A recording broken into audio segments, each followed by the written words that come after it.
हमारा विषय है कलीसिया का उद्देश्य इस संसार में, जहाँ हम वचन सीखते हैं, प्रार्थना करते हैं, आराधना करते हैं, सुसमाचार सुनाने के लिए जाते हैं, प्रभु भोज लेते हैं। प्रभु भोज में हम चल रहे हैं। प्रभु भोज एक पुराने नियम में एक पर्व मनाया जाता था जो फसह का पर्व था, और फसह में कई सारे बातें थी जो अभी भी कलीसिया के साथ मिलती जुलती है। उसमें से कई सारी बातें हमने देखी, फिर लहू को देखा और खमीर क्या होता है, और अभी हम लोग पहिलोठा का हम लोग देख रहे थे। पिछली बार हमने देखा पहिलोठा पुत्र का बात को लेकर।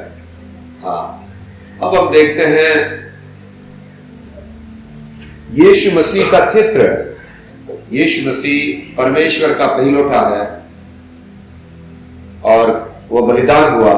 वही चित्र हम देखते हैं अब्राहम का बेटा, तो जब उसको बलिदान किया, तो वो दोनों कहानी में बहुत कुछ मिलता जुलता है। अब्राहम का पहिलोठा को बलि करने के लिए बोला गया, परमेश्वर अपने पहिलोठे को बलि करता है। उस बात को हम लोग देखते हैं। आइए हम लोग जाते हैं उत्पत्ति 22। ये मंगला क्यों नहीं आई? राजा रवि, राजा क्यों नहीं आए?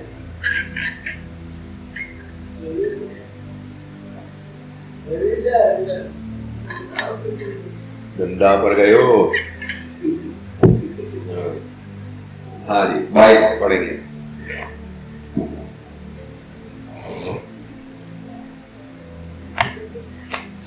हाँ, 22 पढ़ेंगे। इन बातों के पश्चात ऐसा हुआ कि परमेश्वर ने अब्राहम से यह कहकर उसकी परीक्षा की, हे अब्राहम। उसने कहा, देख मैं यहाँ हूँ। ओके, यहाँ पे परमेश्वर अब्राहम की परीक्षा कर रहा है, और परमेश्वर अब्राहम को आवाज देता है, हे अब्राहम। उसने कहा, जी प्रभु बोलिए। हाँ, उसने कहा, अपने पुत्र को आजाद, अपने इकलौते पुत्र इसहाक को, जिसे तू प्रेम करता है, संग लेकर मोरिया देश में चला जा, और वहां उसको एक पहाड़ के ऊपर, जो मैं तुझे बताऊंगा, होम बलि करके चढ़ा। ओके, परमेश्वर अब्राहम को बोलते हैं अपने पुत्र को, एकलौते पुत्र इसहाक को, जिससे तू प्रेम करता है। बहुत दुख लगता है ऐसा बात प्रभु बोल रहे। तेरा एकलौता बेटा, उसके पास बहुत सारे बेटे हैं, लेकिन सारा के द्वारा एकलौता है। हाजिरा के द्वारा इस्माइल है। इस्माइल को बलि चढ़ाने के लिए उसको इतना तकलीफ नहीं होगा, लेकिन उसकी जो जिससे वो प्रेम करता है, उस पत्नी का बेटा, उस बच्चे से वो इतना प्रेम करता है। उस बेटे को जिससे तू प्रेम करता है, उस बेटे को आगे संग लेकर मोरिया देश में चला जा। उसको साथ लेके जा। तेरा एकलौता पुत्र जिससे तू प्रेम करता है, उसको तू साथ में लेकर जा। वहां उसको एक पहाड़ के ऊपर, जो मैं तुझे बताऊंगा, होम बलि करके चढ़ा। उस बच्चे को मोरिया देश में, मैं तुझे जिस पहाड़ पे बोलूं उस पहाड़ पर लेके जाके होम बलि करना है। बेटे को होम बलि करना है, खुद के बेटे को जिससे प्रेम करता है, एकलौते बेटे को।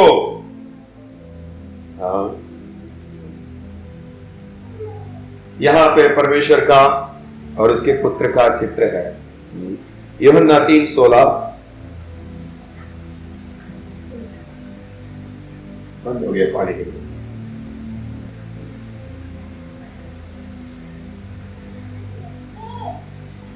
इस आयत में परमेश्वर और उसके पुत्र का भी चित्र है। क्योंकि परमेश्वर ने जगत से ऐसा प्रेम रखा कि उसने अपना इकलौता पुत्र दे दिया। इकलौता पुत्र, परमेश्वर ने अपना इकलौता पुत्र, अब्राहम को भी बोला जा रहा है तेरा इकलौता पुत्र होम बलि करो। यहां पे भी 3:16 में परमेश्वर ने अपना इकलौता पुत्र दे दिया बलि होने के लिए। आगे, ताकि जो कोई उस पर विश्वास करे वह नष्ट ना हो परंतु अनंत जीवन पाए। हाँ, अब्राहम किसके लिए बलि करना है? अब्राहम को अपने पुत्र को किसके लिए बलि करना है? किसके लिए होम बलि करना है? परमेश्वर के लिए। परमेश्वर अपने पुत्र को किसके लिए बलि कर रहा है? जगत के लिए। परमेश्वर जगत के लिए, पूरे जगत से प्रेम करता है, इसके लिए अपने पुत्र को बलि कर रहा है। अब्राहम को, परमेश्वर को वो प्रेम करता है, इसके लिए अपने पुत्र को बलि करना है। कुछ और आयतें हैं। इकलौता पुत्र दिया, 18 पढ़िए 3 का। जो उस पर विश्वास करता है उस पर दंड की आज्ञा नहीं होती, परंतु जो उस पर विश्वास नहीं करता वह दोषी ठहर चुका, इसीलिए कि उसने परमेश्वर के इकलौते पुत्र के नाम पर विश्वास नहीं किया। इकलौते पुत्र के नाम पर विश्वास नहीं किया। 1 का 18, यूहन्ना 1 उसका 18।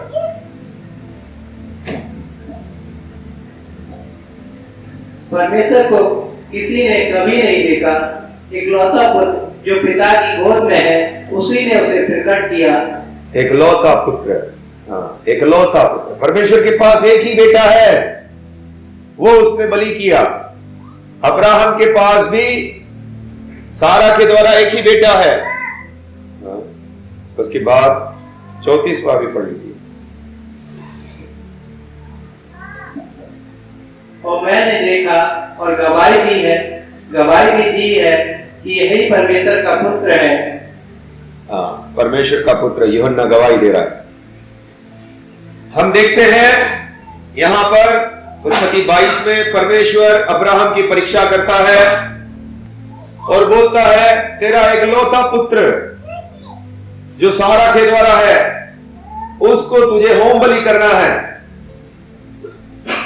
हम लोग देखते हैं परमेश्वर ने भी अपना इकलौता पुत्र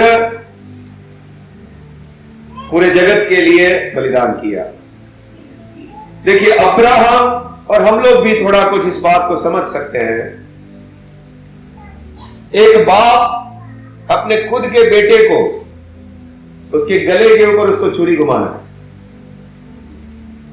और उसको तड़पते हुए देखना और फिर उसी बच्चे को लकड़ी के ऊपर रखकर होम बलि करना है परमेश्वर को प्रसन्न करने के लिए, परमेश्वर की आज्ञा पालन करने के लिए।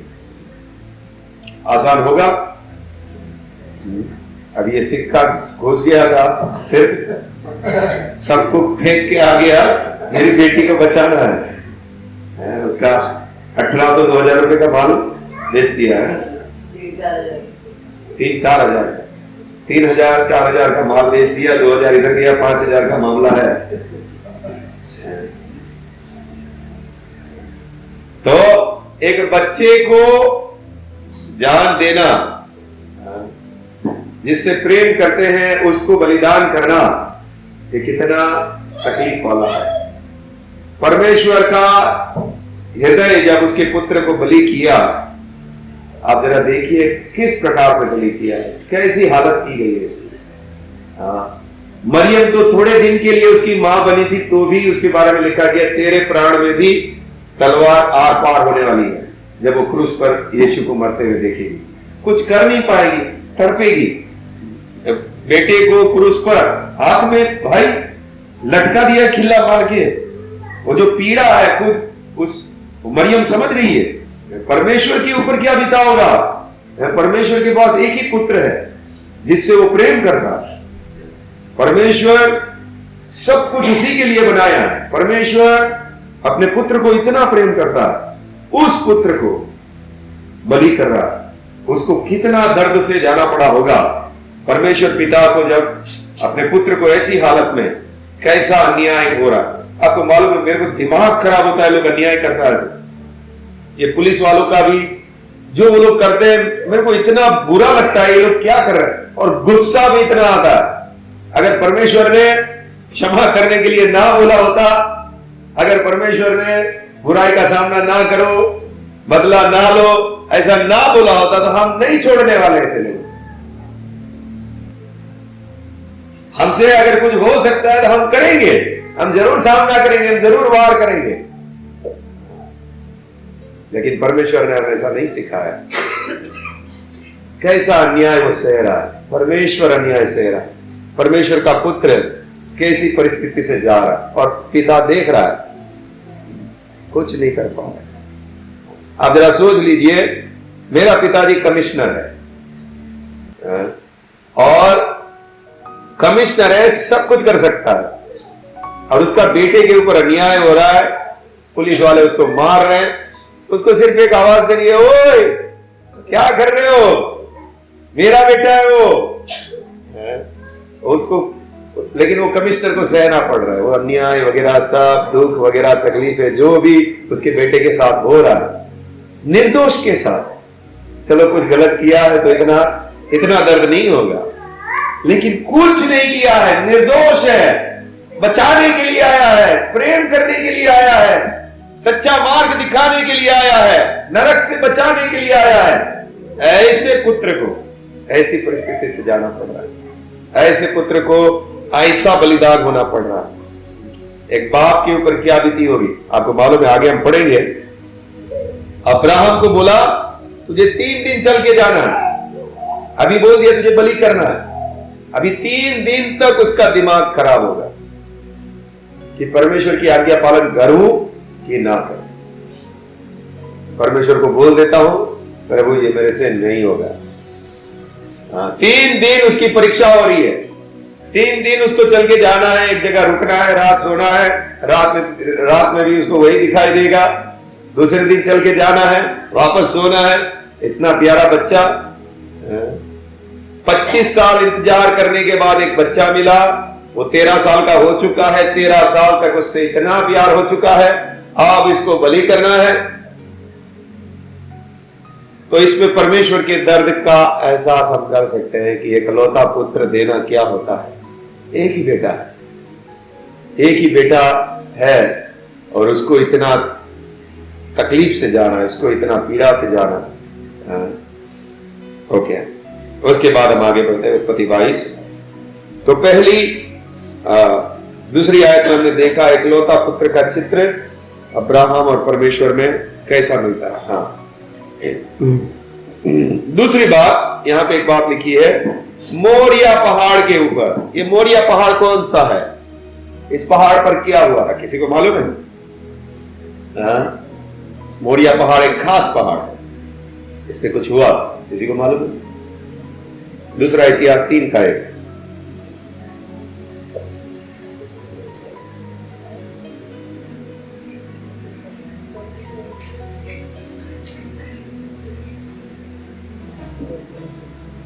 हाँ पढ़िए। तब सुलेमान ने इजरायली देश के सब परदेशियों की गिनती ली। दूसरा इतिहास 3 का 1।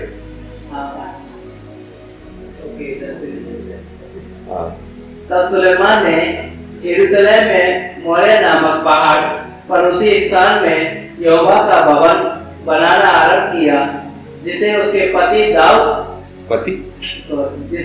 पिता दाऊद ने दर्शन पाकर यबूसी और नर के खलिहान में तैयार किया था। उसने अपने राज के 4थे वर्ष के दूसरे महीने के दूसरे दिन वो निर्माण कार्य आरंभ किया। ओके, मोरिया पहाड़ पर क्या किया गया? भवन। जो भवन बना था, अभी भी जहां पे ये दीवार है जहां पे यहूदी लोग प्रार्थना करते हैं, वो मोरिया पहाड़ पर है। इसी पहाड़ पर, जिस पहाड़ पर अब्राहम ने अपने पुत्र को बलि करने गया था, उसी पहाड़ पर सुलेमान ने मंदिर बनाया। उसी पहाड़ पर इस्राएली लोगों के लिए बलिदान चढ़ाए गए। तो ये मोरिया पहाड़ जहां पे अब्राहम अपने बेटे को बलि करने गया था, वहीं पे मंदिर बनाया गया था सुलेमान का। ओके, उसके बाद आगे चलेंगे उत्पत्ति 22। इसका अभी 2 तक हो चुका, तीसरी आयत। अतः अब्राम सवेरे तड़के उठा और अपने गदहे पर काठी कसकर अपने 2 सेवक और अपने पुत्र इसहाक को संग लिया और होम बलि के लिए लकड़ी चीर ली। तब निकल कर उस स्थान की ओर चला जिसकी चर्चा परमेश्वर ने उससे की थी। ओके, अब्राहम सवेरे, जल्दी सवेरे उठकर गधे को लिया साथ में, 2 सेवक को लिया साथ में, इसहाक को लिया और होम बलि के लिए लकड़ी भी चीर लिया, छोटी छोटी पतली लंबी लंबी लकड़ी जिसमें रखकर सुला सके। हाँ, लकड़ी भी चीर लिया। हाँ, और परमेश्वर ने कहा था उसी स्थान की ओर चलना शुरू कर दिए। आगे, तीसरे दिन अब्राम ने आंखें उठाकर उस स्थान की ओर दूर से देखा और उसने अपने सेवकों से कहा, गधे के पास यहीं ठहरे रहो, यह लड़का और मैं वहां तक जाकर और दंडवत करके फिर तुम्हारे पास लौट आएंगे। ओके, जगह को देखा, परमेश्वर ने दिखाया इस जगह पर बलि करना। तो फिर दोनों सेवकों को बोला, नीचे खड़े रहो, हम पहाड़ पे जाते हैं, हम बलि चढ़ाएंगे। ना, ऐसा बोला, मैं वहां तक जाकर और दंडवत करके फिर तुम्हारे पास लौट आएंगे। तो 2 सेवकों को नीचे खड़ा कर दिया, बोले हम लोग दंडवत करके वापस आते हैं। हाँ, फिर तो अब्राम ने होम बलि की लकड़ी ले अपने पुत्र इसहाक पर लादी और आग और छुरी को अपने हाथ में लिया और वे दोनों एक साथ चल पड़े। ओके, इसहाक के कंधे पर क्या लादा गया? यहाँ पे एक चित्र है, किसी को याद आ रहा है? यीशु क्रूस उठाने का चित्र है, यूहन्ना की किताब 19:17।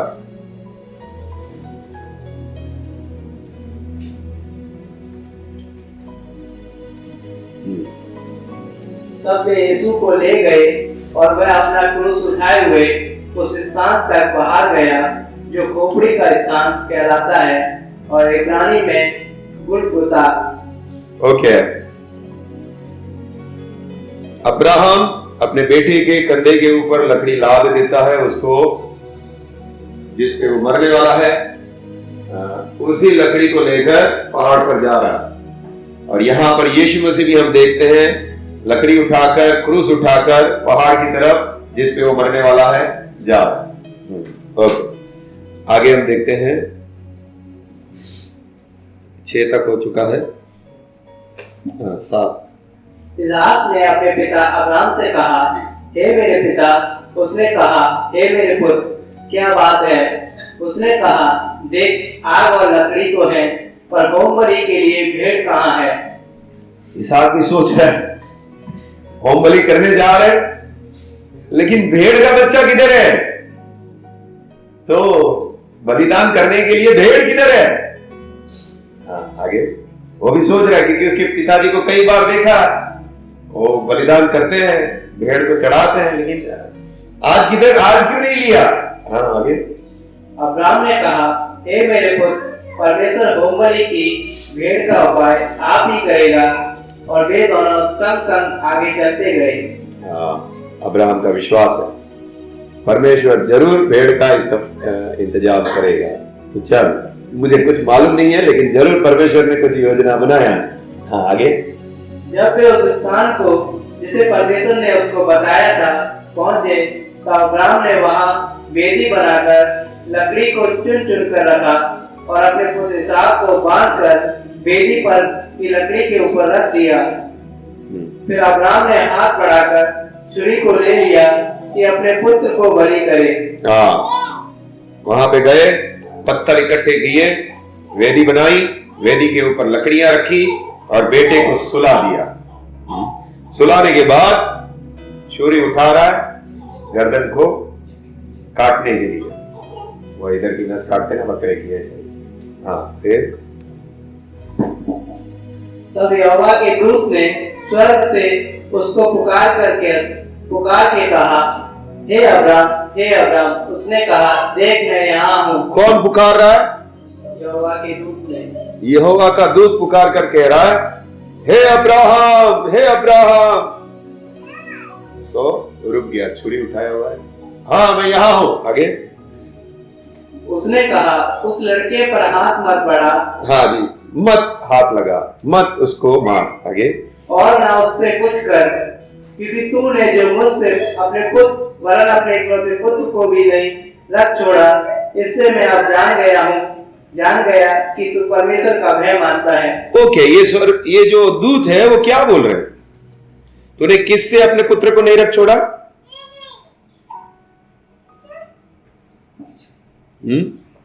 वापस पढ़िए। उस लड़के पर हाथ मत बढ़ा और ना उसे कुछ कर, क्योंकि तूने जो मुझसे वरन अपने इकलौते पुत्र को भी नहीं रख छोड़ा। किससे नहीं रख छोड़ा?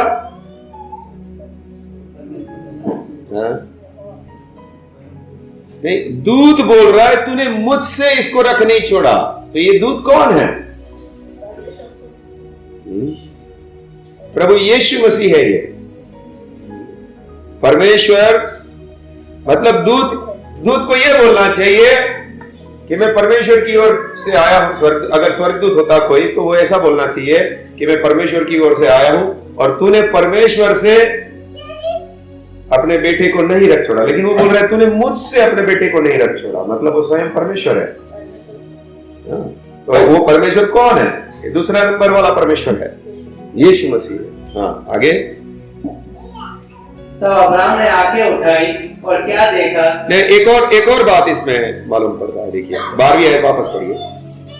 उसने कहा, उस लड़के पर हाथ मत बढ़ा और ना उसे कुछ कर, क्योंकि तूने जो मुझसे अपने इकलौते पुत्र को भी नहीं रख छोड़ा। मुझसे नहीं रख छोड़ा मतलब मैंने तुझे आज्ञा दिया कि अपने पुत्र को बलि कर, तो तूने मुझसे रख नहीं छोड़ा, मतलब मेरे लिए तूने अपने पुत्र को दे दिया। हाँ आगे। वरन अपने इकलौते पुत्र को भी नहीं रख छोड़ा। हाँ, इससे मैं अब जान गया कि तू परमेश्वर का भय मानता है। हाँ, किसका भय मानता है? परमेश्वर। मतलब मेरा भय मानता है। तूने मुझसे रख नहीं छोड़ा, इससे मुझे मालूम पड़ गया कि तू परमेश्वर का भय मानता है। मैं परमेश्वर हूं। वो जो दूत आया हुआ है वो ये साबित कर रहा है मैं परमेश्वर हूं, तू मेरा भय मानता है। तूने मुझसे ये अपने बच्चे को नहीं रख छोड़ा। हाँ आगे।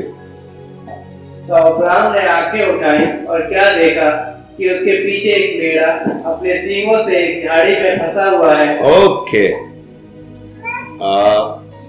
अब्राहम ने आंख उठा के देखा तो क्या है? अपने सींगों से एक झाड़ी में एक मेढ़ा अपने सींगों से एक झाड़ी में फंसा हुआ है। कांटे की झाड़ी में सींग फंसे हुए हैं, ऐसा एक मेढ़ा उनको दिखाई दिया। कोई चित्र मालूम पड़ रहा है? कांटों का ताज जो यीशु मसीह के सिर पर रखा गया। मेढ़ा जो जिसके सिर पर कांटे हैं। मत्ती की किताब 27 से 31।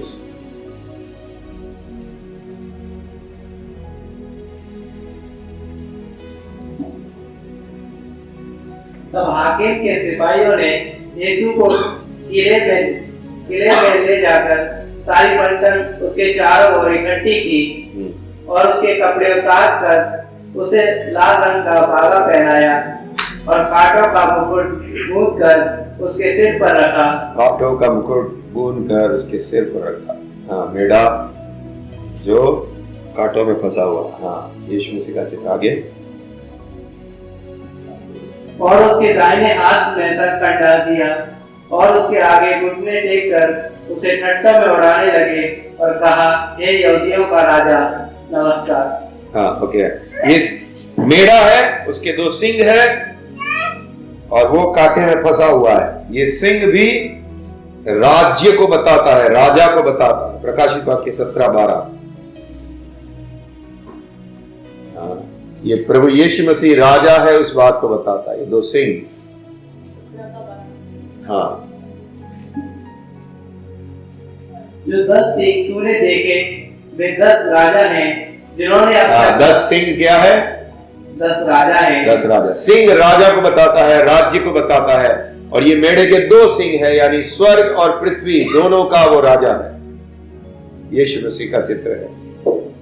मेढ़े को 2 सिंह होते हैं, तो 2 सिंह कांटे में फंसे हुए। यहाँ पे कांटे का चित्र हम देखते हैं, उसके ऊपर कांटों का ताज रखा गया, और ये 2 सिंह स्वर्ग और पृथ्वी का राजा है, उस बात को बताता है। मेढ़े के 2 सिंह। ओके, ठीक है। वापस आएंगे उत्पत्ति 22 में।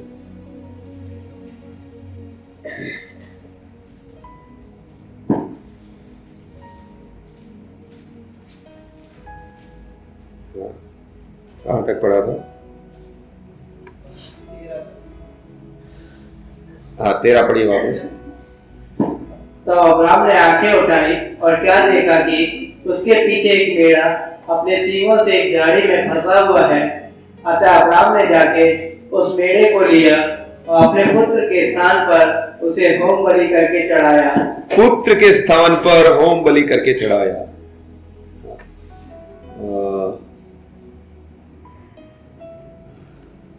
ओके,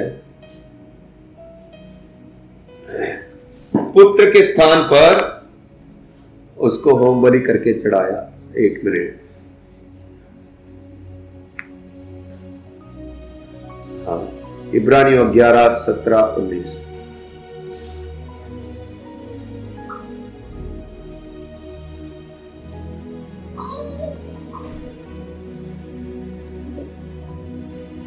विश्वास ही से अब्राम ने परखे जाने के समय में इसहाक को बलिदान चढ़ाया। हाँ। और जिसने प्रतिज्ञाओं को सच माना था। हाँ। और जिससे यह कहा गया था, इसहाक से तेरा वंश कहलाएगा, वही अपने इकलौते को चढ़ाने लगा। हाँ।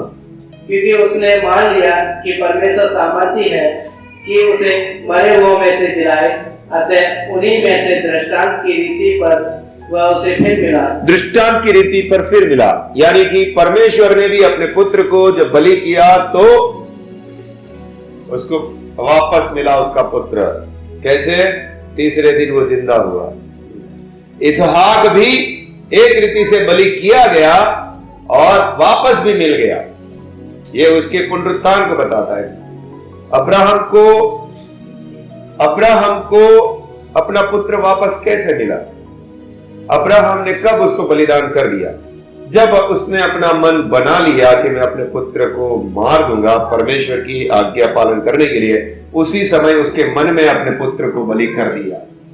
लेकिन उसको 3 दिन जाना है, 3 दिन के बाद वही पुत्र उसको वापस मिल जाता है। 3 दिन का चित्र है। तो 3रे दिन यीशु मसीह जैसे परमेश्वर को वापस मिला। अब्राहम ने पहले ही तय कर लिया था, इसलिए तो निकल पड़ा था कि मैं अपने पुत्र को बलि करूंगा। उसने पहले ही जैसे परमेश्वर की आज्ञा आई, उसने बोला हाँ मैं अपने पुत्र को बलि कर दूंगा। लेकिन 3रे दिन अपना पुत्र उसको वापस मिल जाता है। यहां पे लिखा है दृष्टांत की रीति पर उसको वापस मिला, यानी कि असल में वो एक छाया थी। असल में ये यीशु मसीह की छाया थी जो परमेश्वर का पुत्र उसने बलि किया, उसको 3रे दिन वो पुत्र वापस मिल गया। ओके, उसके बाद 13 आयत हो चुका, अभी 14।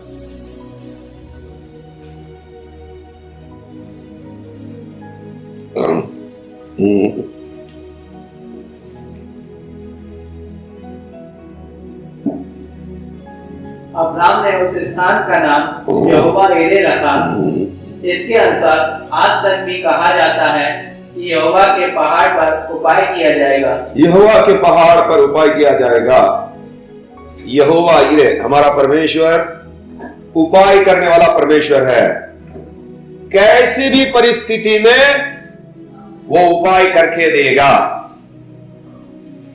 हाँ, ये है यहोवा यिरे।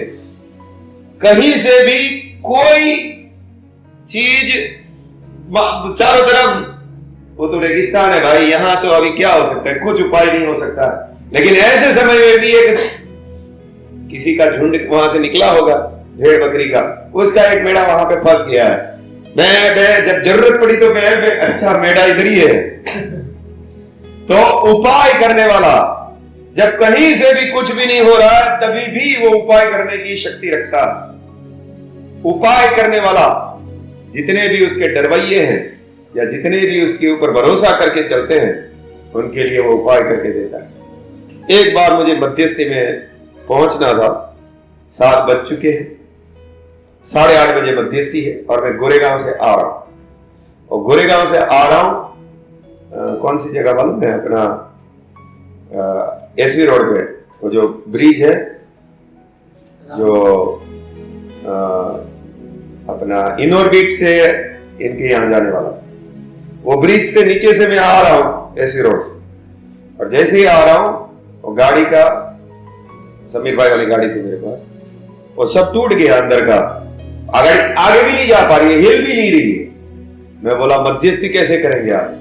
तो मैंने बोला प्रभु बुद्धि दे, क्या करूं मैं, अभी मुझे मध्यस्थी में पहुंचना है और ये गाड़ी हिल भी नहीं रही है, वहां पे कोई गैराज भी नहीं है। मैं बोला क्या करूं प्रभु, मुझे बुद्धि दे, मुझे प्रार्थना में पहुंचना है। तो प्रभु ने गैराज दिखाया, बोलता है इधर से पाना वाना लेके खोल डाल सर। तो मैंने खोल दिया और फिर उसको पूछा यहाँ पे कोई गैराज वाला है क्या? उसने फोन नंबर दिया गैराज वाले का, वो सीधा गैराज वाला आया, उसने सब निकाला, सब नया डाल दिया, बोले ले लो 200 रुपया दे दो। बोला क्या बात है, तुरंत काम करके दे दिया मुझे और मैं सीधा 8:30 बजे की मध्यस्थी में पहुंच गया। प्रभु का धन्यवाद।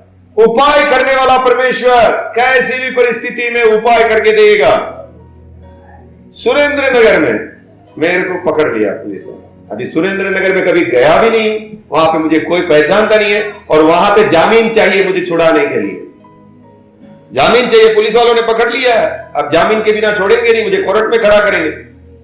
मैं बोला प्रभु अभी मेरे मम्मी पापा वगैरह वहां से करीबन 100-150 किलोमीटर दूर है। मैं बोला माँ बाप को इसमें डालूंगा, ये लोग यीशु मसीह की निंदा करेंगे, मुझे हमारे माँ बाप को फोन नहीं करना।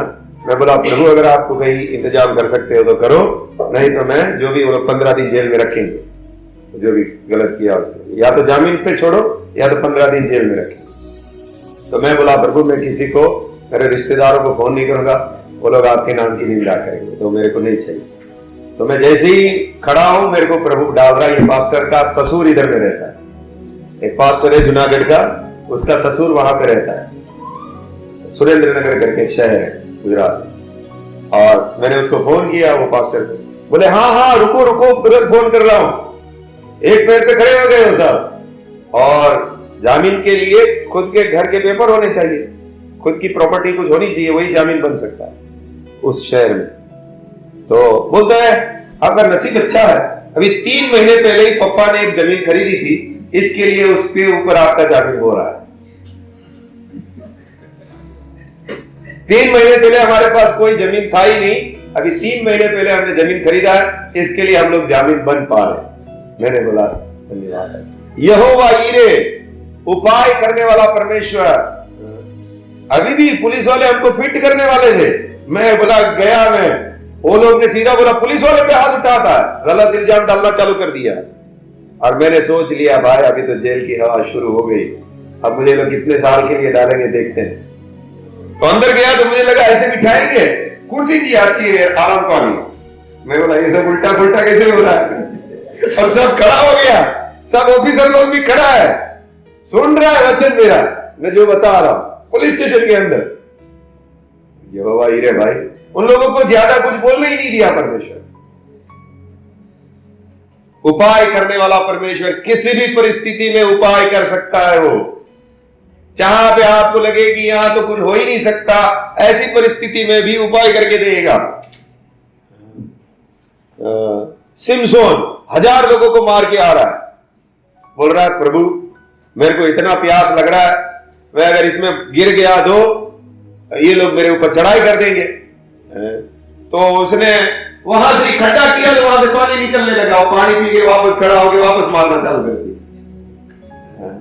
उपाय करने वाला परमेश्वर, वही परमेश्वर आज भी जीवित है, जो सिमसोन के लिए इकट्ठा किया, पानी आ गया, चट्टान को मारा, पानी निकाल दिया, सब पक्षी इजरायलियों की मंडली में जाकर गिर रहे हैं, उड़ उड़ के उधर गिर रहे ताकि मेरे बच्चों को खाना मिल जाए। यहोवा यीरे, कैसी भी परिस्थिति में परमेश्वर के लिए कोई परिस्थिति कुछ भी नहीं है, वो कहीं भी कुछ भी पूर्ति कर सकता है। अभी सिस्टर का भी पैसे की जरूरत पूरा किया कैसी परिस्थिति में। हाँ, तो वो हमारा यहोवा यीरे है, लेकिन हमारे अंदर इतना भरोसा होना चाहिए उसके लिए। हम भरोसा नहीं कर पाते। अभी देखो रवि चला गया, हाँ, अभी सिस्टर भी विश्वास नहीं कर पाते। यहोवा यीरे पे हमको विश्वास करना है, वो मुझे चलाएगा, वो मेरी पूर्ति करेगा, हाँ, वो मुझे संभालेगा हर परिस्थिति में, वो मुझे वो काफी है। मुझे और किसी के ऊपर भरोसा करने की जरूरत नहीं है। वो आप अगर उसके ऊपर भरोसा करेंगे तो उसको आप आदर दे रहे।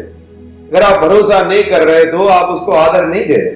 मैं उसके साथ हूं लेकिन ये मेरे ऊपर भरोसा नहीं करता, ये संसारिक बातों पर मन लगाता है। तो हमारा यहोवा यीरे उपाय करने वाला परमेश्वर हमारे साथ साथ है और हमको उसके ऊपर पूरा भरोसा रखना है, चाहे कितनी भी कठिन परिस्थिति क्यों ना हो। आपको मालूम है, नहीं तो मैं ये सब काम कर ही नहीं पाऊंगा। अभी जैसी परिस्थितियां खड़ी हो गई तो मैं डर के मारे बैठ जाऊंगा, मैं कुछ नहीं कर पाऊंगा, मेरे पीछे कोई नहीं है। मेरे को एक भी व्यक्ति, थोड़ा भी स्ट्रॉन्ग व्यक्ति नहीं है कि भाई मैं तेरे साथ हूं, चल, कोई नहीं है। लेकिन परमेश्वर संभालता है। यहोवा यीरे सब जगह हर तरीके से पूर्ति करके देता है। मैं तुम्हारे साथ हूं। ठीक है, इसको हम आगे और देखेंगे। अब्राहम और उसका पुत्र, परमेश्वर और उसका पुत्र। ठीक है, पहिलोठा का विषय देख रहे हैं। ओके, आइए प्रार्थना करेंगे। फिर भाई प्रार्थना।